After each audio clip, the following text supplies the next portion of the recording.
Samantala, patuloy na inaayos ng Bureau of Customs ang kanilang opisina sa pamamagitan ng pag-revamp at pagtanggal ng kanilang mga tiwaling kawani. Hangad ng BOC na muling ibalik sa lalong madaling panahon ang tiwala ng pamahalaan at ng mga tao sa kanilang ahensya. Balitaan mo kami, Noel Perfecto. Tiniyak ni Customs Chief Rufy Biazo na patuloy ang evaluation at assessment ng mga performances ng 17 mga district collectors at 37 mga sub-port collectors upang agarang maisumite kay Pangulong Benigno Aquino III ang listahan ng mga maililipat sa pwesto at kung sino-sino mananatili at mabibigyan ng magandang pwesto base na rin kakayahan ng mga ito. Sa ipinatawag na press conference, sinabi ni Commissioner Biazo na mahalagang maalis na ang mga tinaguriang loopholes sa aduana na hinihinalang pinagmumula ng katiwalian. Lahat naman ng areas ng customs tinitingnan natin. Although meron naman tayong nakaset talaga na reform plan, yung personnel movement is one of yung mga siyempre na highlight. And I think it's a chance for us to have a fresh start in light of the President's statements. So ginagawa natin to or gagawin natin to in other units as well.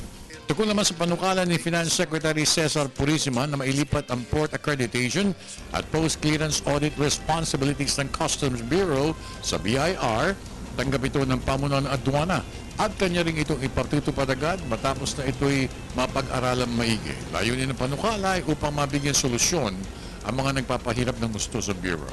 Lahat tayo dapat mag-focus sa kagustuhan ng taong bayan na linisin natin yung hanay natin. So gawin natin ang trabaho ng mabuti at sumunod na lang sa flow ng ating reform program.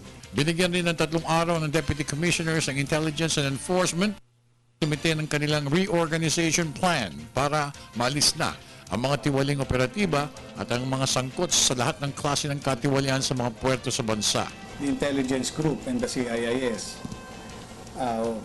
welcome the directive of the Commissioner to submit our reorganization plan to him.